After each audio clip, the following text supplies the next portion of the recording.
SRF Audio.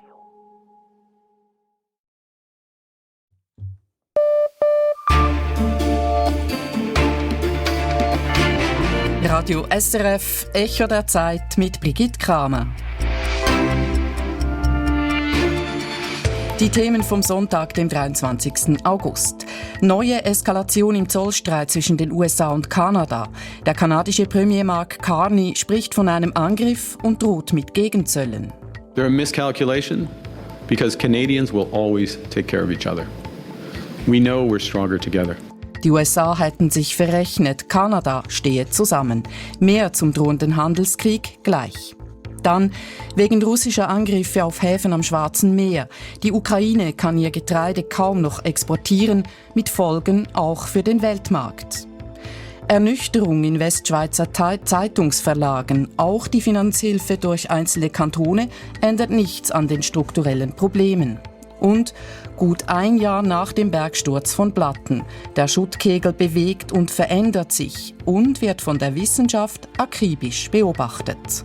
Man sieht eigentlich hier in kürzer Zeit, wie sich ein neuer Lebensraum bildet, sagt Geograf Andreas Hüni zum Schluss hier im Echo der Zeit. Der Zollstreit zwischen den USA und Kanada verschärft sich weiter. Nach geplatzten Verhandlungen setzten die USA in der Nacht auf gestern auf eine ganze Reihe kanadischer Produkte Zölle von 50% in Kraft. Kanada reagierte prompt. Premierminister Mark Carney kündigte umgehend Gegenzölle in der gleichen Höhe an. Man werde die Zölle, Zitat, Dollar um Dollar erwidern. Die Furcht vor einem Handelskrieg wächst. Frage an USA-Korrespondent Andrea Christen. Warum spitzt sich der Zollstreit zwischen den USA und Kanada gerade jetzt so zu? Die beiden Länder waren daran, ein neues Handelsabkommen auszuhandeln. US-Präsident Donald Trump hatte Druck aufgesetzt mit der Drohung dieser zusätzlichen Zölle. Und es schien diese Woche so, als sei eine Einigung in greifbarer Nähe. Dann kollabierten diese Gespräche aber. Carney wies sein Verhandlungsteam am Freitag an, nach Ottawa zurückzukehren. Von der kanadischen Seite heißt es, die USA hätten neue, inakzeptable Forderungen gemacht. Carney deutete an, dass es sich hier um Forderungen gehandelt hat, die man in Kanada als Bedrohung für die eigene Souveränität sieht, dass die USA versucht hätten, den Schutz der französischen Sprache in Kanada einzuschränken. Von der US-Seite hieß es, Kanada habe neue Forderungen auf den Tisch gebracht. So oder so ist das eine neue Eskalation in einem langen Handelskonflikt. Trump hatte in seiner ersten Amtszeit ein Handelsabkommen mit Kanada beendet, dann ein neues aushandeln lassen, nur um jetzt in der zweiten Amtszeit mit immer neuen, sich ändernden Begründungen wieder Zölle zu verhängen. Und für wen ist denn dieser Zollstreit gerade schmerzhafter? Für Kanada oder für die USA? Über 70% der kanadischen Exporte gehen in die USA. Zölle aus Washington können in der viel kleineren kanadischen Wirtschaft vermutlich größeren Schaden anrichten. Die beiden Länder sind wirtschaftlich eng miteinander verwoben mit Produktions- und Lieferketten, die über die Landesgrenzen sich erstrecken. Bei Detroit etwa, wo besonders viele Güter die Grenze überqueren, wo US-Autos und Autobestandteile auf beiden Seiten der Grenze gebaut werden, wurde gerade eben eine zusätzliche neue Brücke über den Grenzfluss eröffnet. Carney hat auch klar gemacht, Kanada sei etwa der größte Abnehmer von US-Autos. So gut wie das ganze Erdgas und ein sehr großer Teil des Rohöls, das die USA importierten, stamme aus Kanada. Ein verschärfter Handelskonflikt trifft also auch die USA, wo die Konsumenten schon lange von der Teuerung geplagt werden. Eine Teuerung, die durch Zölle natürlich angeheizt werden könnte. Der Streit spitzt sich zu. Muss man bereits von einem Handelskrieg sprechen? Die neuen kanadischen Zölle treten erst am 8. September in Kraft. Sie sollen etwa für US-Landwirtschaftsgeräte, für Stahl- oder Milchprodukte gelten. Bis dahin kann noch viel passieren. Trump könnte zurückkrebsen. Das wäre bei weitem nicht das erste Mal.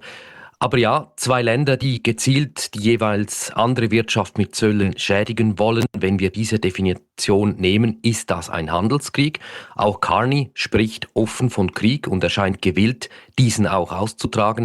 Aus seiner Rede spricht ein großer Vertrauensverlust in die USA, eine Überzeugung, dass die USA kein verlässlicher Partner mehr sind, dass Washington diese enge wirtschaftliche Verbindung als Waffe nutzt, dass auch die Weltordnung mit den USA im Zentrum zu Ende geht. Das hat Carney schon in einer Rede am WEF in Davos klar ausgedrückt.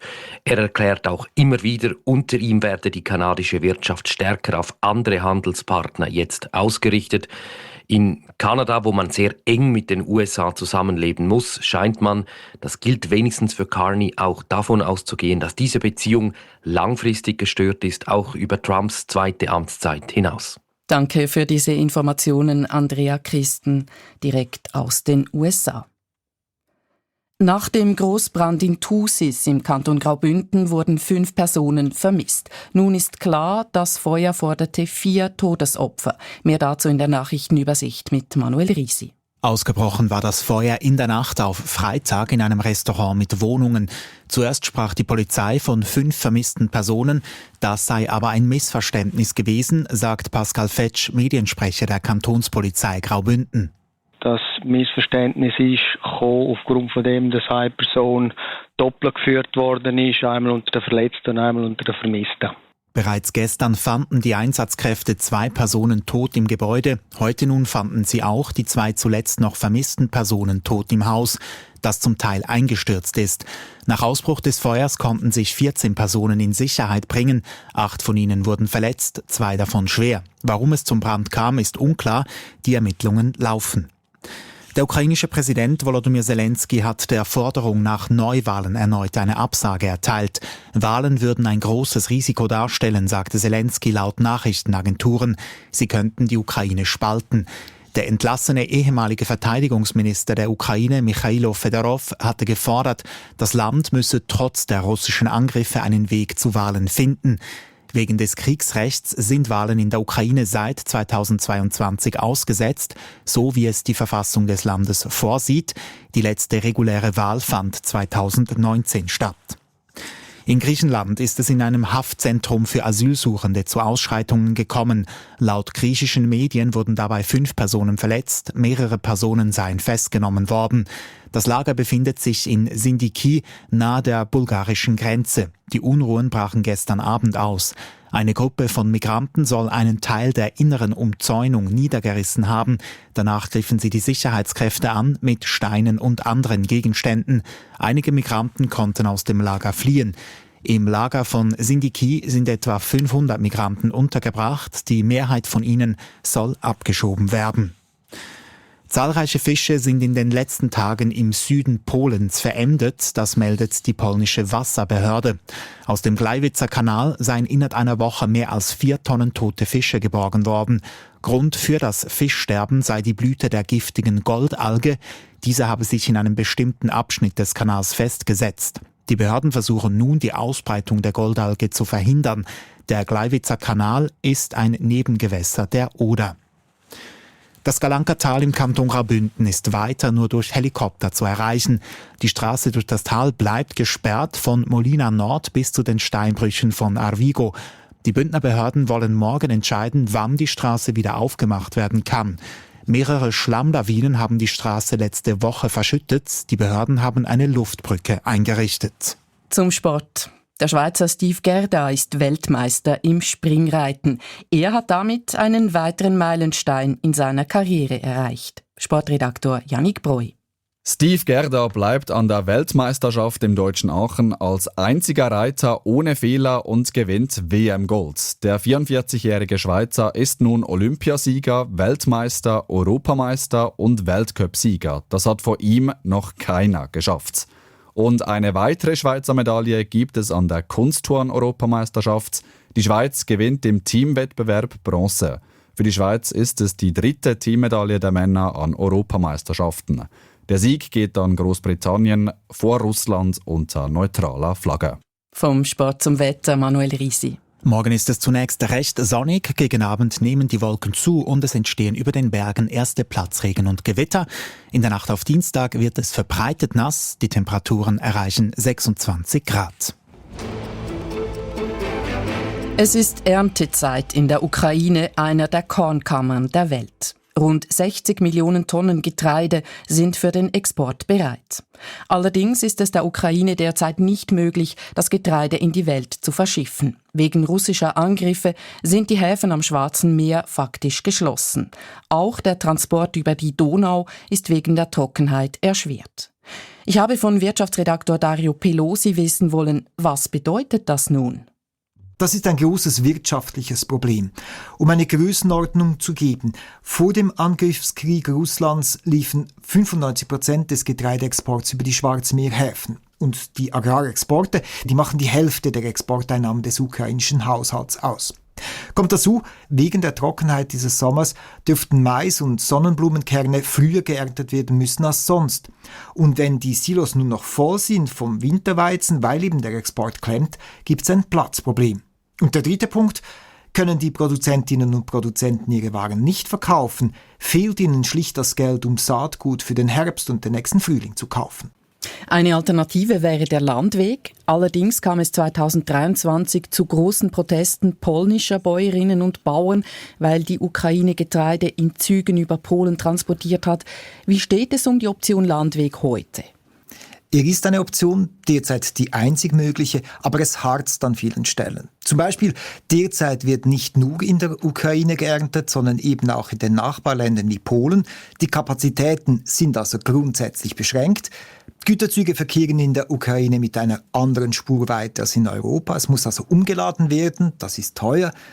Es gibt also technische Herausforderungen, es gibt aber auf beiden Seiten eben auch Enttäuschung und viele Ängste, und die werden teilweise auch gezielt geschürt.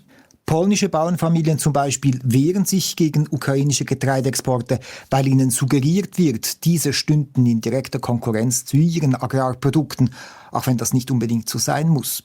Polnische Aktivistinnen und Aktivisten haben auch ukrainisches Getreide auf dem Boden ausgeleert.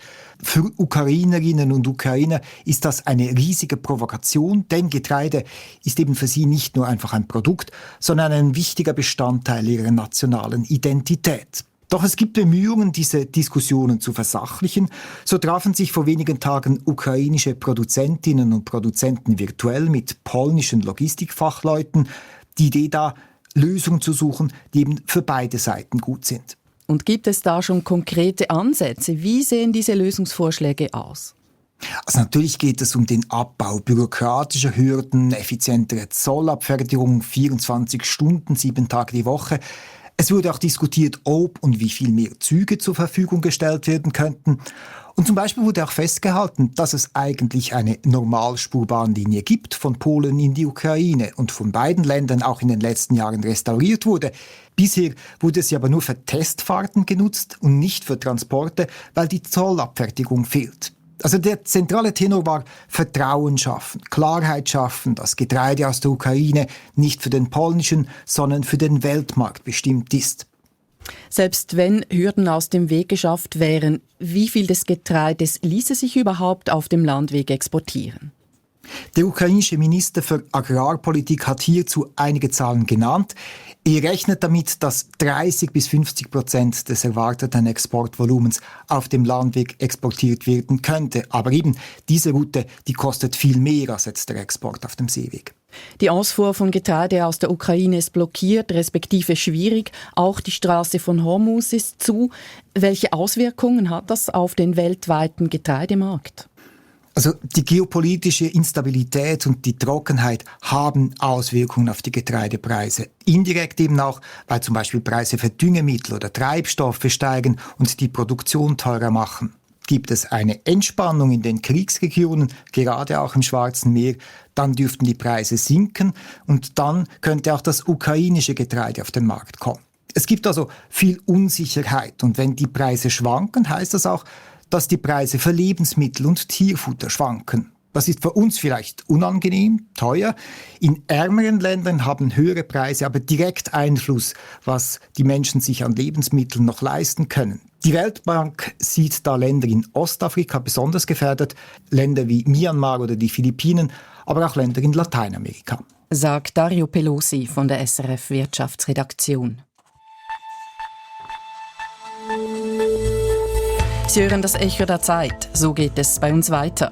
Die Romandie begegnet dem Zeitungssterben mit Medienförderung. Trotzdem bleibt der Spardruck hoch. Der Schuttkegel von Blatten wird beobachtet und vermessen, auch im Hinblick auf den Wiederaufbau des verschütteten Dorfes. Und im Iran mussten die Menschen im letzten halben Jahr sehr viel durchmachen. Repressionen durch das Regime, Krieg und eine tiefe Wirtschaftskrise. Unser Korrespondent zeichnet die Entwicklungen nach anhand von Sprachnachrichten von Iranerinnen und Iranern, denn ins Land zu reisen ist nicht möglich. Dazu die Sendung International dieses Wochenende am Radio oder jederzeit unter srf.ch/audio. Der Sonntagsblick erschien 1969 zum ersten Mal. Damit ist er das älteste Sonntagsblatt der Schweiz. Allerdings, so berichtete das Online-Magazin Republik vergangenen Monat, soll der Sonntagsblick in seiner heutigen Form nur noch bis Ende Jahr erscheinen. Das Verlagshaus Ringier hat die Meldung zwar nicht bestätigt, trotzdem sorgte sie für Aufsehen in der Leserschaft, aber auch in der Medienbranche. In der Romandie ist man sich solche Ankündigungen gewöhnt. Die Medienkrise ist dort seit Jahren im Gang, Traditionszeitungen sind verschwunden. Mehrere Westschweizer Kantone haben deswegen Gegenmaßnahmen ergriffen. Sie subventionieren Zeitungen mit Millionenbeträgen. Philipp Reichen berichtet. Januar 2017. Die Tagesschau des Westschweizer Fernsehens RTS gibt das Ende des Wochenmagazins Lebto bekannt. Im Februar verschwand der Traditionstitel dann definitiv. Auch das Boulevardblatt Le Matin und die Regionalzeitung La Région erscheinen inzwischen nicht mehr. Manuel Puppis, Professor für Kommunikationswissenschaften an der Universität Freiburg, beobachtet die Entwicklung genau. Die Romandie war von der Medienkrise, also den rückläufigen Werbeeinnahmen und den rückläufigen Auflagen im Zeitungsgeschäft, früher und stärker betroffen als die Deutschschweiz. Es ist auch ein kleiner Markt, wo es schwierig ist, Medien zu finanzieren. In der Romandie reagierten Regierungen und Parlamente auf die Krise und schnürten Unterstützungspakete. Wir sprechen hier konkret von den Kantonen Genf, Waadt und Freiburg und in limitiertem Ausmaß auch dem Kanton Wallis. Da geht es um Maßnahmen beispielsweise wie die Finanzierung einer Korrespondentenstelle der Nachrichtenagentur, um Unterstützung der journalistischen Aus- und Weiterbildung oder auch um ein kostenloses Abo für Jugendliche, die 18 Jahre alt werden, in den Kantonen Genf und Freiburg. Der Kanton Freiburg unterstützt auch die Digitalisierung von Zeitungen wie La Liberté mit einem Millionenbetrag. Aber insbesondere bei den kostenlosen Digitalabos hatte Serge Cumi, Verleger und früherer Chefredakteur von La Liberté, einige Erwartungen. Diese Maßnahme war erfolgreich im ersten Jahr. Wir haben ungefähr 500 Abonnementen an Jungen offeriert. Doch Cumi ist bereits ein wenig ernüchtert. Zu wenig Jugendliche entscheiden sich, Abonnentin oder Abonnent zu bleiben. Und auch die Nachfrage nach Gratis-Abos ist rückläufig. Ich muss sagen, finanziell war es vom Anfang an klar, dass wir nicht viel Geld durch diese Maßnahme erhalten würden. Und leider ist die Bilanz ziemlich schwach. Finanziell fallen für Michel Chautron, Chefredakteur der Waadtländer Lokalzeitung La Côte, vor allem die Anzeigen ins Gewicht, die der Kanton Waadt vor Wahlen und Abstimmungen bei ihm platziert. L'État achète des annonces pour inciter les gens avant chaque votation, pour inciter les gens à aller voter. Darüber hinaus finanziert die Waadt die Produktion von Kurzvideos für ein junges Publikum, die La Côte und andere Lokalmedien produzieren und untereinander austauschen und publizieren. Jack heißt die Aktion.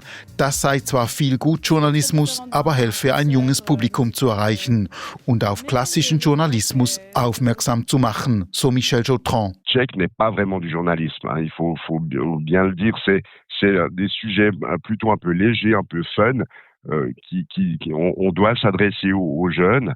C'est a priori pour les sensibiliser à notre existence. Trotz Medienförderung bleibt der Spardruck bei Chautron hoch.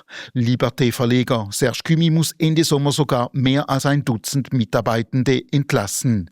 Die strukturellen Probleme bleiben, das schmerze, sagt er, nun auf Französisch. Ce que nous gagnons ne suffit plus à couvrir le niveau des charges. C'est la raison pour laquelle nous avons dû prendre des mesures douloureuses. Mais aujourd'hui, on a un problème structurel et on est obligé de prendre ces mesures-là pour rétablir l'équilibre. Ist die Medienförderung in der Romandie am Ende wirkungslos? Nein, sagt Manuel Puppis von der Uni Freiburg. Man kann sehen, dass gewisse Maßnahmen Medien helfen, ihre Kosten in der Redaktion zu senken, weil sie eben Unterstützung haben. Auch im Fall der Digital-Abos sei es noch viel zu früh, eine Bilanz zu ziehen. Vielleicht müsste man dann auch mal schauen, wie sich das in ein paar Jahren auswirkt, ob Menschen, die dann Kontakt hatten mit Medien, die Marke kennengelernt haben, sich auch daran erinnern in 5, 6 Jahren und dann vielleicht ein Abo lösen. Eine offene Frage ist, ob die redaktionelle Freiheit mit der Medienförderung unter Druck gerät. Stand heute hat Manuel Puppis keine Belege dafür, aber jetzt kann man natürlich sagen, auf der kantonalen Ebene ist man sich noch näher, ist alles etwas kleiner, man kennt sich und das kann das Verhältnis im Lokal- und Regionaljournalismus noch komplizieren. Das wird sich weisen müssen, da müsste man auch mit den Redaktionen natürlich sprechen, ob sie diesen Einfluss wahrnehmen. Puppis beobachtet bereits, dass sich auch Deutschschweizer Kantone mit Fragen der Medienförderung befassen. Aber der mediale Leidensdruck sei hierzulande noch weniger groß. Also bevor dann die Zeitungen in den Regionen alle Lichter löschen, denke ich, würden andere Kantone durchaus sich das nochmals überlegen, ob sie mit Medienförderung aktiv werden wollen. Auch im Bundesparlament habe man mittlerweile erkannt, dass eine technologieneutrale Medienförderung vonnöten sei. Seit dem Bergsturz im Lötschental liegt ein riesiger Schuttkegel über dem Dorfplatten. Rund 9 Millionen Kubikmeter Eis und Geröll stürzten am 28. Mai 2025 in die Tiefe, rissen eine gigantische Schneise in den Wald, deckten die Landschaft zu. Inzwischen liegt der Schuttkegel seit über einem Jahr über dem Tal, aber nicht bewegungslos. Er hat sich verändert und das tut er weiterhin jeden Tag. Inlandredaktor Matthias Baumer ist den Bewegungen dieser Masse nachgegangen. Er liegt nur scheinbar reglos da, wie ein aufgedunsener, angeschwemmter Walfisch. Doch er bewegt sich, nicht sichtbar, aber je nachdem, wo man auf ihm stehe, spürbar, hört man aus dem Lötschental. Mario Studer beschreibt sein Gefühl, als er zuletzt Anfang Sommer auf dem Schuttkegel stand. Ja, man fühlt sich klein, ohnmächtig auch ein bisschen und sieht, dass die Natur den Takt vorgibt, ja. Mario Studer sagt das in seinem Büro.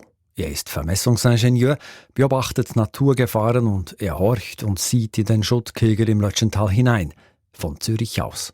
Studer lässt im Lötschental eine Drohne losfliegen. Selbstständig surrt diese über den Schuttkegel und liefert Bilder. Und aus diesen vielen 100 Fotos pro Flug berechnen wir dann ein sogenanntes Orthofoto. Das ist ein geometrisch korrektes Luftbild, in dem man messen kann, plus auch noch ein Oberflächenmodell, also ein 3D-Modell der Schuttkegeloberfläche. In Zürich auf dem Bildschirm wird die Bewegung des Schuttkegels in Platten konkret. Mario Studer weiß, wo sich die Masse bis 35 Meter hoch über dem Talboden auftürmt und wo nur wenige Zentimeter Sand und Steine liegen. Er sieht, wo und wie stark sich der Kegel seit dem Bergsturz abgesenkt, verformt hat, teils nur Zentimeter, teils mehrere Meter. Wie sich die Oberfläche des Kegels bewegt, hat auch Gründe in dessen Innern. 25 Meter tiefe Löcher sind in den Schuttkegel gebohrt. Hochsensible Sensoren messen die Temperatur. Auf Ingenieur Studers Bildschirm leuchten farbige Balken auf. Gelb-rot ist Stein, Eis ist blau. Unter einer haushohen, isolierenden Geröllschicht könnten diese Überreste des abgestürzten Birchgletschers noch bis zu 15 Meter dick sein. Oder? An einer Bohrung haben wir jetzt gesehen, dass sich die Eisdicke von 6 Metern auf 3 Meter schon reduziert hat, weil halt die darüberliegende Schicht nicht so dick war, 2-3 Meter, glaube ich. Und dort, wo das Eis im Schuttkegel wegschmilzt, senkt sich die Oberfläche ab. Es bleiben Geröll und Sand. Unweit von Mario Studer sitzen Gleb Kabakovic und Andreas Hühn in einem Büro an der Universität Irchel in Zürich. Geografisches Institut, Fernerkundungslabore. Auch Student Kabakovic schaut in den Schuttkegel hinein. Er schreibt eine wissenschaftliche Arbeit darüber, was an der Oberfläche oder wenig darunter liegt. Ob das jetzt Sandpartikel sind oder vielleicht Kieselsteine oder etwas Größeres, ob das jetzt Findlinge sind. Auch das ist wichtig, denn wer erkenne, wo Sand sei, der wisse: Dieser Teil des Schuttkegels wird instabil sein oder erodiert schneller. Die Partikel schwemmen schneller heraus.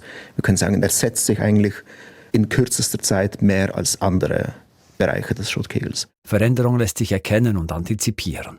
Der Blick in die Innereien des Schuttkegels ist wichtig, für den Bau der neuen Kantonsstraße zum Beispiel oder auch für den Wiederaufbau von Platten. Und zudem sei all das, was man über die Eisgeröllmasse bei Platten erfahre, eine Referenz für ähnliche Naturkatastrophen in der Zukunft. Und es sei auch ein Beispiel dafür, wie wir Menschen mit solchen Tatsachen, die uns die Natur gewissermaßen hinwerfe, leben lernen müssten, ergänzt Andreas Hüni, Wissenschaftler am Geographischen Institut. Man sieht eigentlich hier in kürzester Zeit, wie sich ein neuer Lebensraum bildet. Das ist natürlich auch das. Es wird Teil sein von diesem Tal für immer und es wird spannend bleiben in den nächsten Jahren, wie sich das wieder ins Tal eingliedert. Hünis Gedanke schwebt hinüber ins Büro von Martina Voser. Sie ist Professorin für Landschaftsarchitektur an der ETH.